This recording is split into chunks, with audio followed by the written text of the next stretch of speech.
मुश्किल की घड़ी में 14 साल की लड़की ने अनजान ऑटो वाले पर भरोसा कर लिया।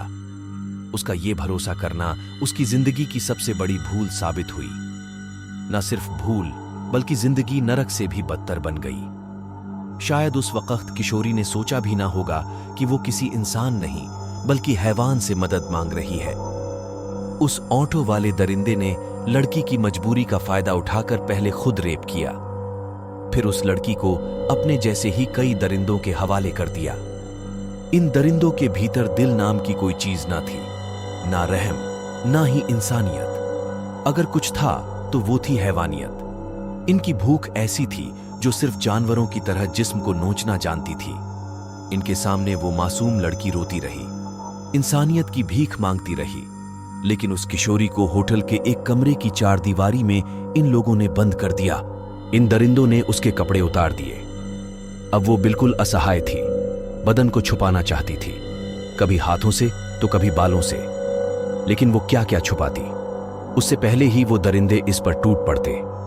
खुद को कितनों से बचाती, क्योंकि वो एक या दो नहीं बल्कि 12-14 की संख्या में उन दरिंदों की पूरी फौज थी। ऐसी फौज जो एक असहाय बेबस लड़की की आबरू लूटने के लिए बेकाबू थी। वो रोती रही, फिर थक कर बेहोश हो जाती। लेकिन ये वहशी नहीं थकते, एक के बाद एक उस पर टूट जाते थे।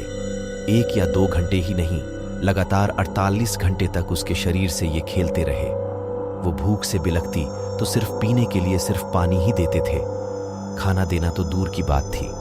आखिर में उस लड़की के बार बार कहने पर एक ने थोड़ी इंसानियत दिखाई और दरिंदगी के 48 घंटे बाद मुंबई के दादर स्टेशन पर छोड़ दिया।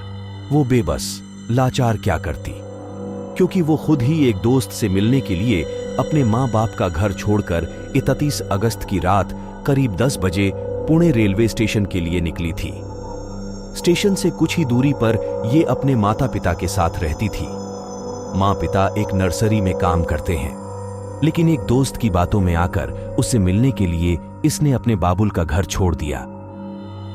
उसने ये सोचा भी नहीं होगा कि बिना बताए घर से निकलना उसकी जिंदगी की सबसे बड़ी भूल होगी।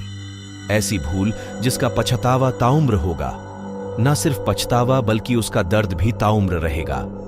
लेकिन जिस दोस्त के लिए उसने ये सब किया, आखिर में वही उससे मिलने स्टेशन नहीं पहुंचा था। इस लड़की की नरकीय जिंदगी का सफर यही खत्म नहीं हुआ। लड़की को एक शख्स ने पुणे से मुंबई के दादर रेलवे स्टेशन पर लाकर छोड़ दिया। इस स्टेशन पर 2 सफाई कर्मी मिले। दोनों ने उस लड़की को मदद के नाम पर एक जगह ले गए और फिर 12 घंटे तक दुष्कर्म किया। यहां से किसी तरह लड़की निकली और स्टेशन पर आकर एक ट्रेन में बैठ गई।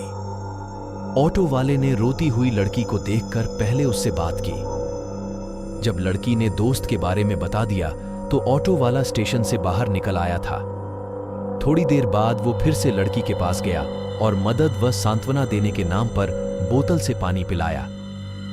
इसके बाद कहा कि स्टेशन से कुछ दूर उसका दोस्त है जो मिलने के लिए बुला रहा है। लड़की जब बाहर निकली तब तक नशीली दवा का असर होने लगा, तो आरोपी उसे ऑटो में बिठाकर पहले सुनसान जगह पर ले गया और रेप किया और फिर होटल के कमरे में ले आया। यहां एक कमरे में लड़की से फिर गंदी हरकत की और फोन करके दोस्तों को भी बुला लिया।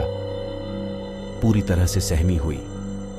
अब कोई पुरुष को देखती भी तो डर जाती, लेकिन ट्रेन में न जाने कितनों लोगों की उस पर नजर गई होगी, लेकिन किसी ने उसके दर्द को महसूस नहीं किया, न किसी ने खाने पीने को पूछा। वो गुमसुम सफर तय करती रही और चंडीगढ़ पहुंच गई। यहां एक पुलिस वाले की नजर लड़की पर पड़ी। उस पुलिस वाले ने लड़की के दर्द को महसूस कर लिया। उसे हिम्मत देकर चाइल्ड लाइन की महिला अधिकारी संगीता के पास भेजा। इस महिला अधिकारी ने जब उससे प्यार से बातचीत की, उसके दर्द को समझा, तब पूरी घटना का पता चला। इसके बाद चंडीगढ़ की जीआरपी पुलिस ने किशोरी के घर वाले थाने वानवाड़ी पुलिस को जानकारी दी। इससे पहले किशोरी के घर वाले उसी थाने में गुमशुदगी की शिकायत दर्ज करा चुके थे, इसलिए लड़की के मिलने का पता चल गया। अब लड़की की हालत तेजी से बिगड़ रही थी, इसलिए 4 सितंबर को ही चंडीगढ़ से फ्लाइट से लेकर मुंबई पहुंचे। यहां पर अभी भी लड़की का इलाज चल रहा है। उसकी हालत गंभीर बनी हुई है। लड़की के दिलो दिमाग में इस कदर खौफ है कि वो किसी भी पुरुष को देखकर डर जा रही है। इस घटना के बारे में जानकारी मिलते ही पुणे की पुलिस तुरंत जांच में जुट गई। पुलिस ने रेलवे स्टेशन के आसपास के सीसीटीवी की जांच की। पुलिस ने पुणे रेलवे स्टेशन के बाहर और अंदर लगे 100 से ज्यादा सीसीटीवी कैमरों की कई घंटे तक जांच की।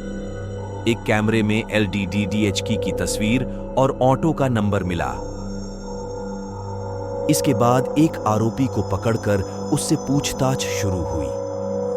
कुछ ही घंटे में उसने अपना गुनाह कबूल कर लिया। इसके बाद एक एक करके 12 आरोपियों को दबोच लिया गया। अब पुलिस होटल वाले की भूमिका की जांच कर रही है। यहां तक हमारे साथ जुड़ने के लिए धन्यवाद। हम आपको ऐसे ही दिल दहलाने वाले घटनाओं से परिचय करवाते रहेंगे।